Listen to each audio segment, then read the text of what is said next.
नमस्कार। राजकीय महाविद्यालय झाड़ोल के यूट्यूब चैनल पर आपका स्वागत है। आज हम मानव भूगोल के प्रमुख सिद्धांत प्रवास कटिबंध सिद्धांत के बारे में पढ़ने वाले हैं। ग्रिफिथ टेलर ने सन 1919 में मानव प्रजाति के उद्भव और विकास के संबंध में एक सिद्धांत दिया था, जिसे प्रवास कटिबंध सिद्धांत के नाम से जाना गया। यह सिद्धांत जलवायु चक्र और विकासवाद के सिद्धांत पर से प्रेरित था। टेलर की मान्यता थी कि विभिन्न मानव प्रजातियों की उत्पत्ति आदिम युग में से पहले ही हो चुकी थी और समस्त मानव प्रजातियां मध्य एशिया से उत्पन्न होकर पृथ्वी के विभिन्न भागों तक पहुंची है। इसीलिए इस सिद्धांत को कटिबंध एवं स्तर सिद्धांत के नाम से भी जाना जाता है। टेलर का मत था कि सभी मानव प्रजातियां मध्य एशिया में कैस्पियन सागर और अरल सागर के बीच का जो सीमावर्ती भाग है वहाँ पे उत्पन्न हुई। आदिकाल में सभी मानव प्रजातियां इसी क्षेत्र में रहती थी और बाद में जब नवीन प्रजाति की उत्पत्ति हुई तो उसने पहले से रहने वाली प्रजाति को बाहर की ओर खदेड़ दिया। इस तरह से जो मानव प्रजाति सबसे पहले उत्पन्न हुई थी वो नेग्रिटो थी। बाद में उसके नीग्रो आई। नीग्रो प्रजाति ने नेग्रिटो को मध्य एशिया से बाहर फेंक दिया और जो लास्ट में अंतिम विकसित हुई वो मंगोलॉइड प्रजाति है। यदि हम वर्तमान में देखें तो वर्तमान में आज मंगोलॉइड ही मध्य एशिया में रह रहे हैं और जो सबसे पहले रहने वाली नेग्रिटो प्रजाति थी वो महाद्वीपों के बाहरी किनारों पर रह रही है।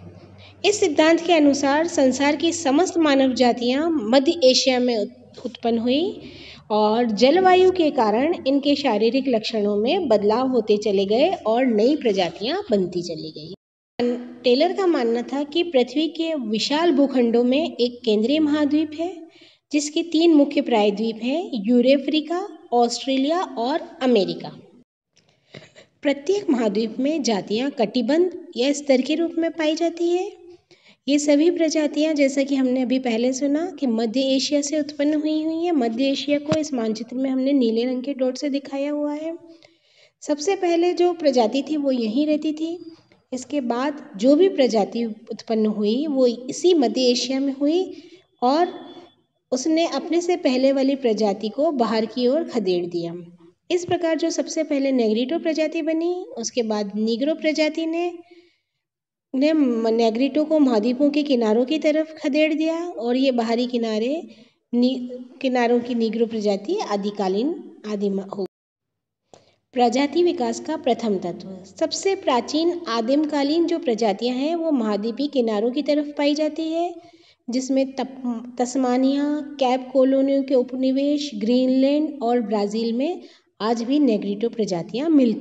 प्रजाति विकास का दूसरा तत्व।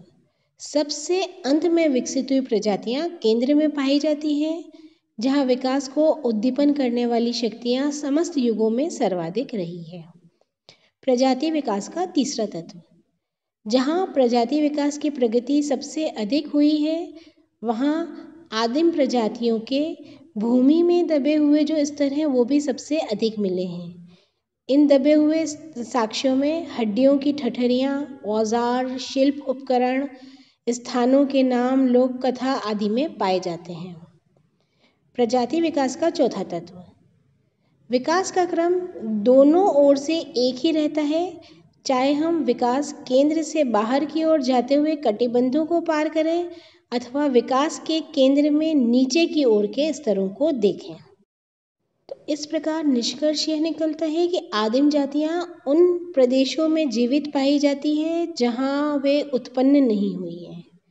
यूरोप, अफ्रीका, दक्षिणी एशिया, ऑस्ट्रेलिया से प्राप्त साक्ष्यों से ये स्पष्ट होता है कि मध्य एशिया से केंद्र अपसारी प्रवास होता रहा है।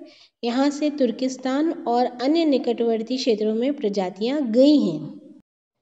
तो इस प्रकार से टेलर की प्रवास कटिबंध सिद्धांत का सार ये है कि समस्त प्रजातियां मध्य एशिया में उत्पन्न हुई हैं। बाद में उत्पन्न होने वाली प्रजाति ने पहले से रह रही प्रजाति को महाद्वीपों के बाहरी किनारों की ओर खदेड़ा है। और मध्य एशिया में से केंद्र अपसारी प्रवास हुआ है। और यदि हम वहाँ खुदाई करें तो भूमि के अंदर के स्तरों में हमें लगभग सभी प्रजातियों के जीवावशेष मिल जाएंगे। मध्य एशिया की लोक कथाओं, स्थान और उनके जो साहित्य है उनमें उन सभी प्रजातियों से संबंधित नाम आदि, स्थानों के नाम आदि हमको मिलते हैं। लेकिन जो किनारों पर रह रही प्रजातियां हैं, वहाँ के साहित्य, वहाँ के जीवाश्मों में हमें नवीन प्रजातियों के अस्तित्व का कोई प्रमाण नहीं मिलता है। तो ये था हमारा प्रवास कटिबंध का सिद्धांत। इससे संबंधित मैं नोट्स आपको PDF पर दे रही हूँ।